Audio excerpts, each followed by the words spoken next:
Hello అండి, welcome to Lakshmi వలోలాస్ kitchen. నేను మే లక్ష్మి. ఈరోజు వీడియోలో 1 kg పిండితో పప్పు చెక్కలు చేసుకోవడం చూపిస్తున్నానండి. సంక్రాంతి రెసిపీస్లో అయితే కంపల్సరిగా స్నాక్గా పప్పు చెక్కలు కూడా చేసుకుంటారు కదా. అయితే ఇవి మనకి క్రిస్పీగా ఉండి ఎక్కువ రోజులు నిల్వ ఉండేలాగా చేసి చూపిస్తున్నాను. అలాగే 1 kg పిండితో పక్కా కొలతలతో చూపిస్తున్నాను అనమాట. చాలా క్రిస్పీగా ఉంటే మీరే వినండి.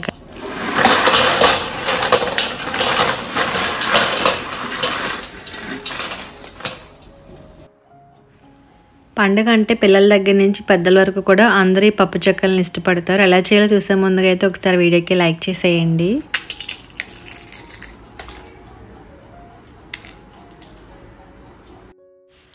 ఇక్కడ మనం పప్పు చెక్కలు చేసుకోవడం కోసం మిక్సీ జార్లోకి 3 ఇంచుల వరకు అల్లాన్ని పైన పొట్టు తీసి వేసుకుంటున్నానండి. అలాగే ఇందులో పచ్చిమిర్చి కూడా వేసుకోవాలి. ఇక్కడైతే నేను ఒక 20 పచ్చిమిర్చి వేసుకుంటున్నాను. కొంచెం స్పైసీగా ఉంటే బాగుంటాయి కదా, ఇంకా కావాలంటే కొద్దిగా యాడ్ చేసుకోవచ్చు. పచ్చిమిర్చి వేసిన తర్వాత ఒక 1/2 టీ స్పూన్ సాల్ట్ కూడా వేసేసుకుని దీన్ని కచ్చాపచ్చగా గ్రైండ్ చేసేసుకోవాలి. వాటర్ ఏమీ లేకుండా ఇలా గ్రైండ్ చేసి రెడీగా పెట్టుకోవాలి. అలాగే ఒక గంట ముందు అయితే ఒక 1/2 కప్పు పెసరపప్పుని వాటర్ వేసి నానబెట్టేసుకుని శుభ్రంగా వాష్ చేసి అయితే రెడీగా పెట్టుకున్నాను. అండ్ నేను ఇక్కడ పప్పు చెక్కల్లోకి పెసరపప్పు వేస్తున్నాను. చాలా బాగుంటాయి అన్నమాట తినేటప్పుడు. పెసరపప్పును వాష్ చేసుకున్న తర్వాత వాటర్ ఏమీ లేకుండా అన్నీ వంపేసి రెడీ పెట్టేసుకోవాలి. అలాగే ఇప్పుడైతే పిండి కలుపుకునే ముందుకు ఒక పళ్ళెం తీసుకుని అందులోకి అయితే జల్లెడ పెట్టుకుని బియ్య పిండిని జల్లించుకోవాలండి. ఇక్కడ నేను కేజీ పిండి తీసుకుంటున్నాను కాబట్టి ముందుగా అయితే 2 కప్పుల పిండి వేసుకున్నాను, అంటే 1/2 కిలో పిండి వేసుకున్నాను. అండ్ ఈ పిండి కూడా అయితే మేము ఇంట్లోనే చేసుకున్నాము, అంటే బియ్యాన్ని కడిగి ఆరబెట్టి అప్పుడు గ్రైండ్ చేసుకున్నాం అనమాట. దాన్ని జల్లించుకుంటున్నాను, ఏమైనా రవ్వ ఉంటే సపరేట్ అయిపోతుంది కదా అని చెప్పేసి. సో ముందుగా అయితే సగం నేను జల్లించుకుని తర్వాత మిగతా పిండి కూడా వేసుకుని అలా మొత్తం అయితే కేజీ పిండిని కూడా జల్లించేసుకుని రెడీగా పళ్ళెంలోకి తీసుకున్నాను. ఇలా జల్లించి పెట్టుకున్న బియ్య పిండిలోకి అయితే మనం ముందుగా గ్రైండ్ చేసుకున్న అల్లం పచ్చిమిర్చి పేస్ట్ ఉంది కదా, అది మొత్తం కూడా యాడ్ చేసేసుకోవాలి. అలాగే ఒక 2 టీ స్పూన్ల వరకు సాల్ట్ కూడా వేసుకుంటున్నాను. ముందు మనం కొంచెం వేసుకున్నాం కానీ సరిపోదు కాబట్టి మళ్ళీ ఒక 2 టీ స్పూన్లు అయితే వేసుకోండి, కరెక్ట్గా సరిపోతుంది. అలాగే నానబెట్టి ఉంచుకున్న పెసరపప్పు ఉంది కదా, అది కూడా వేసేసుకోవాలన్నమాట మొత్తం. అండ్ ఒక 10 రెమ్మల వరకు కరివేపాకు తీసుకుని చిన్న ముక్కల్లా కట్ చేసి వేసుకుంటున్నాను. కావాలంటే కొత్తిమీర కూడా యాడ్ చేసుకోవచ్చు. ఇప్పుడైతే ఇవన్నీ కూడా బాగా మిక్స్ చేసుకోవాలి, అంటే పచ్చిమిర్చి అల్లం పేస్ట్ అంతా కూడా పిండిలో బాగా కలాలన్నమాట. ఒకే చోట ఉండిపోతే ఒక దగ్గర కారం ఎక్కువగా వచ్చేస్తుంది, అందుకోసం మొత్తం అంతా కూడా బాగా మిక్స్ చేసుకోవాలి ఈ విధంగా. అలాగే ఒక 1/2 కప్ ఆయిల్ని అయితే నేను స్టవ్ పై పెట్టుకుని బాగా మరిగించుకుంటున్నానండి. ఎంత బాగా మరిగిందంటే మనం ఆయిల్ వేయగానే చూసారా ఎలా అయితే బబుల్స్ వస్తున్నాయి, అండ్ పిండి కూడా కలర్ చేంజ్ అయిపోయింది, అంత బాగా మరగాలి. లేదు ఆయిల్ కాకుండా మీరు బటర్ కూడా వేసుకోవచ్చు అనమాట, అది కూడా కొంచెం వేడి చేసుకుని వేసుకోవాలి. సో ఆయిల్ వేసిన తర్వాత వేడిగా ఉంటుంది కాబట్టి గరిటెతో కలిపేసుకుని తర్వాత చేతితో మొత్తం అంతా కూడా బాగా మిక్స్ చేసుకోవాలి.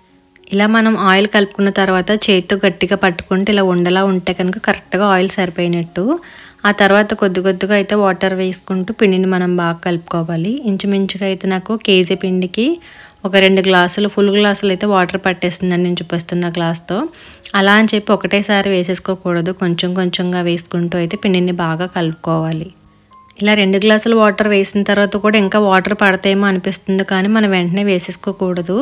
మనం దగ్గరికి కలుపుకుంటూ ఉంటే ముద్ద అవుతుందా లేదా అని చెక్ చేసుకోవాలి, ఎందుకంటే ముందు నుంచి మనం ఎక్కువగా వేసేసుకుంటే మళ్ళీ లూజ్ అయిపోతుంది కదా, అందుకోసం. సో ఈ విధంగా బాగా మనం రఫ్ చేసుకుంటూ కనుక మిక్స్ చేసుకుంటే ముద్దలా వచ్చేస్తుంది. అయితే అంతా కూడా ఒకటే ముద్ద చేయలేము కాబట్టి 2-3 ముద్దల్లాగా చేసుకుంటే మనకి ఈజీగా బాగా కలుస్తుంది అనమాట. సో ఇక్కడ చూపిస్తున్నాను చూడండి, ఈ విధంగా అయితే ముద్దల్లాగా చేసుకుని రెడీగా అయితే ఒక పళ్ళెల్లోకి పెట్టేసుకోవాలి. అలాగే మనం వీటిని చెక్కలు చేసుకున్న టైం వరకు కూడా ఇలా ఓపెన్గా ఉంచేయకుండా పైన ఏదైనా క్లాత్ వేసి ఉంచుకుంటే కనుక ఆరిపోకుండా ఉంటుందన్నమాట. అండ్ మనమైతే ఈ పిండిని కలుపుకుంటూనే డీప్ ఫ్రై కోసం స్టవ్ పై అయితే ఆయిల్ పెట్టేసుకోవాలి. అలాగే ముందుగా ఒక ముద్దలోంచి కొంచెం కొంచెంగా పిండిని తీసుకుని చిన్న సైజు బాల్స్ లాగా చేసుకుంటున్నాను. అయితే మనకి చెక్కలు కొంచెం చిన్నవి కావాలంటే చిన్న బాల్స్ లాగా చేసుకోండి, పెద్దవి కావాలంటే పెద్దగా చేసుకోవచ్చు. అండ్ చెక్కలు అయితే చిన్నగా ఉంటేనే బాగుంటాయి కాబట్టి నేనైతే ఈ సైజులో బాల్స్ తీసుకున్నాను. ఈ విధంగా చేసుకున్న తర్వాత ఒక బటర్ పేపర్ కానీ లేదంటే ఆయిల్ కవర్ ఉంటుంది కదా, అది కానీ తీసుకోవచ్చు. అండ్ దానిపైన అయితే ఆయిల్ అప్లై చేసుకుని మనం రెడీ చేసుకున్న బాల్స్ని అయితే ఈ విధంగా పెట్టేసుకున్నాను. అలాగే ఇంకొక బటర్ పేపర్ కూడా ఆయిల్ అప్లై చేసుకుని ఆయిల్ ఉన్న వైపు అయితే ఈ ఉండలపై పెట్టేసుకుని ఈ విధంగా అయితే నేను ప్రెస్ చేసుకుంటున్నాను అనమాట, పేపర్ కదిలిపోకుండా. తర్వాత ఇంట్లో ఉండే గ్లాస్ కానీ లేదంటే ఏదైనా బౌల్ కానీ తీసుకుని చూపిస్తున్న విధంగా అయితే ప్రెస్ చేసుకుంటూ మనం చెక్కలాగా ఒత్తుకుంటే చాలా నీట్గా వచ్చేస్తుంది అనమాట. అసలు మనకి చెక్క విరిగిపోవడం కూడా ఉండదు, చాలా బాగా స్ప్రెడ్ అవుతుంది. ఒకసారి ఈ విధంగా అయితే ట్రై చేయండి, చాలా ఈజీగా వస్తుంది. సో మనం అన్ని చెక్కల్ని కూడా ఈ విధంగా అయితే రెడీ చేసేసుకుని తర్వాత బటర్ పేపర్ తీసుకుంటే కనుక చాలా ఈజీగా వచ్చేస్తుంది అనమాట. అవి కూడా మనం ఇదే విధంగా 4 బాల్స్ కానీ లేదంటే 6 కానీ పెట్టుకుని చేసేసుకోవచ్చు. అప్పుడు ఏంటంటే కొంచెం ఎక్కువ క్వాంటిటీలో వేయించుకుంటే త్వరగా కూడా అయిపోతాయి. ఇలా మనం పైన పేపర్ తీసుకున్న తర్వాత అడుగు నుంచి తీసుకుంటే మనకి చెక్క కూడా చేతికి చాలా ఈజీగా నీట్గా వచ్చేస్తుంది. అండ్ మనం ముందుగానే స్టవ్ పై ఆయిల్ పెట్టుకోవాలని చెప్పాను కదండి. కొంచెం అయితే పిండి ముద్ద వేసుకుని ఆయిల్ మరిగిందా లేదా అని చెక్ చేసుకోండి. ఆయిల్ బాగా హీట్ అయిన తర్వాతనే మనం చెక్క వేసుకోవాలన్నమాట. బాగా మరిగిన తర్వాత రెడీ చేసుకున్న చెక్కలను అయితే ఈ విధంగా ఆయిల్లోకి వేసుకుని మనం హై ఫ్లేమ్లో ఉంచి వీటిని ఫస్ట్ వేయించుకోవాలి. అయితే అది వేగిన తర్వాత పైకి వస్తుంది అనమాట దాని అంతటా అదే. అలా పైకి వచ్చిన తర్వాత మనం సెకండ్ చెక్క అనేది యాడ్ చేసుకోవాలి. లేదు అన్నీ ఒకేసారి వేసేసుకుంటే కనుక ఒకదానికొకటి అంటుకుపోతుంది. అందుకోసం ఒకటి వేసి అది పైకి వచ్చిన తర్వాత సెకండ్ది వేసుకోవాలి. అలానే కూడా అన్నీ వేసుకుని 1 నిమిషం పాటు కలపకుండా ముందు వేయించుకోవాలి. అలా వేగిన తర్వాత అప్పుడు వాటిని ఫ్లిప్ చేసుకోవాలన్నమాట. అలా మనం ముందు వేసిన ఫస్ట్ ఫ్లిప్ చేసేసుకుని వేయించుకుంటూ అలా అయితే మొత్తం అన్నీ వేయించుకోవాలి. అలాగే ఇక్కడైతే నేను ఒక 4-5 వరకు వేసుకున్నానండి. ఫస్ట్ వేస్తుంది మనకి వేగిపోతుంది కాబట్టి అయితే తీసేసుకోవచ్చు, ఏదైతే కలర్ వస్తుందో అలాగా. ఒక 4 నిమిషాలకైతే అన్నీ కూడా మంచిగా కలర్ వస్తాయి. బాగా ఎక్కువగా వేగిపోకూడదు. ఇలా వచ్చిన తర్వాత తీసుకుంటే బయటకు వచ్చాక ఇంకా కలర్ వస్తాయి అన్నమాట. సో ఇలానే సెకండ్ ట్రిప్లో కూడా మనం చెక్కలను ఒత్తుకుంటూ ఆయిల్లో వేసుకుని వేయించేసుకోవాలి. సో పప్పు చెక్కలను అయితే నేను చెప్పిన అన్ని కొలతల్లో ఆ టిప్స్తో కనుక చేసుకుంటే ఒక క్యాన్ నిండుగా వస్తాయి.